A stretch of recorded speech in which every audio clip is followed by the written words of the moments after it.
Bulldozer लोगों को डराने के लिए था। बुलडोजर अन्याय का प्रतीक हो सकता है, न्याय का प्रतीक नहीं हो सकता। देश भर में अपराधियों और कई मामलों में घरों पर, दुकानों पर बुलडोजर खूब चला, लेकिन अब सुप्रीम कोर्ट ने उस बुलडोजर में ब्रेक लगाने वाला आदेश दे दिया है। जी हां, बुलडोजर एक्शन पर सुप्रीम कोर्ट ने मंगलवार को सुनवाई करते हुए रोक लगा दी। कोर्ट ने कहा कि अगले आदेश तक देश में कहीं भी मनमाने ढंग से बुलडोजर की कार्रवाई नहीं होगी। सुप्रीम अदालत ने कहा कि इस बारे में दिशा निर्देश भी जारी करेंगे, जिसे देश के सभी राज्यों का पालन करना होगा। बीते दिनों अखिलेश यादव के बयान से बुलडोजर एक्शन पर खूब घमासान मचा। प्रदेश के दो बड़े नेता, एक पूर्व सीएम और एक वर्तमान सीएम के बीच तीखा वार पलटवार देखने को मिला। एक ने 2027 में सरकार आने पर बुलडोजर का रुख गोरखपुर की तरफ करने की बात कही, तो दूसरे ने पार्टी के डीएनए पर ही सवाल उठा दिया। इस बयानबाजी के बाद विपक्ष और पक्ष में खूब तकरार हुई। आपको बता दें कि बुलडोजर एक्शन हमेशा से सवालों के घेरे में रहा, लेकिन देश में 10 साल से चल रहे ब्रांड मोदी की तरह देखते ही देखते माफियाओं और अवैध अतिक्रमण पर बुलडोजर एक्शन ने यूपी के मुख्यमंत्री योगी आदित्यनाथ को बुलडोजर बाबा के नाम से उत्तर प्रदेश ही नहीं पूरे देश में प्रचलित कर दिया। लेकिन अब बुलडोजर एक्शन के खिलाफ सुप्रीम कोर्ट ने सख्त रुख अपना लिया है।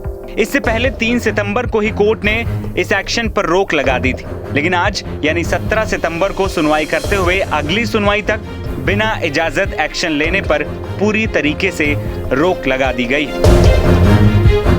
लेकिन गौर करने वाली बात यह है कि यह आदेश निजी संपत्ति पर होने वाले एक्शन को लेकर है। यानी कोर्ट ने आदेश देते हुए कहा है कि अगली तारीख तक यानी 1 अक्टूबर तक अदालत की अनुमति के बिना कोई विध्वंस नहीं होगा। हालांकि ऐसा आदेश सार्वजनिक सड़कों, फुटपाथों, रेलवे लाइनों से सटे या सार्वजनिक स्थानों पर अनअधिकृत निर्माण पर लागू नहीं होगा। यानी सरकारी जमीन पर अगर कोई कब्जा होगा तो उस पर सरकार अपने हिसाब से एक्शन ले सकती है। साथ ही कोर्ट ने बुलडोजर एक्शन के महिमा मंडन पर भी सवाल खड़ा किया। कोर्ट ने कहा कि ये रुकना चाहिए। यानी साफ तौर पर जो लोग बुलडोजर एक्शन को न्याय से जोड़कर देख रहे थे, उनके लिए कोर्ट की ये नसीहत। बता दें कि उत्तर प्रदेश समेत कई राज्यों में बुलडोजर से ध्वस्तीकरण कार्रवाई के खिलाफ दाखिल जमीयते उलेमाए हिंद की याचिका पर सुनवाई करते हुए कोर्ट ने ये बात कही। सुप्रीम कोर्ट में जस्टिस BR गवई और जस्टिस KV विश्वनाथ की पीठ के समक्ष सॉलिसिटर तुषार मेहता ने कहा कि डिमोलिशन की कार्रवाई जहां हुई वो कानूनी प्रक्रिया का पालन करके हुई। एक समुदाय विशेष को टारगेट करने का आरोप गलत है। एक तरह से गलत नैरेटिव फैलाया जा रहा है। इस पर जस्टिस गवई ने कहा कि इस नैरेटिव से हम प्रभावित नहीं हो रहे हैं। हम ये साफ कर चुके हैं कि हम अवैध निर्माण को संरक्षण देने के पक्ष में नहीं हैं। हम एग्जीक्यूटिव जज नहीं बन सकते। जरूरत है कि डिमोलिशन की प्रक्रिया स्ट्रीमलाइन हो। जस्टिस विश्वनाथ ने कहा कि कोर्ट के बाहर जो बातें हो रही हैं वो हमें प्रभावित नहीं करती। हम इस बहस में नहीं जाएंगे कि किसी खास समुदाय को टारगेट किया जा रहा है या नहीं। अगर गैरकानूनी डिमोलिशन का एक भी मसला है तो वो संविधान की भावना के खिलाफ। दूसरी ओर कोर्ट के आदेश के बाद राजनीतिक बयानबाजी भी तेज हुई। सपा मुखिया अखिलेश यादव ने सुप्रीम कोर्ट के फैसले पर खुशी जताई और योगी सरकार पर तंज कसा। बुलडोजर न्याय नहीं हो सकता है। बुलडोजर अनकॉन्स्टिट्यूशनल था।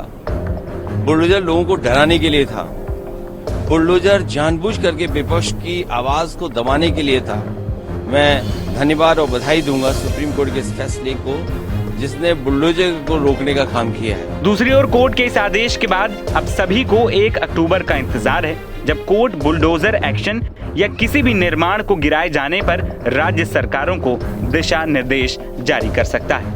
NBT ऑनलाइन की रिपोर्ट।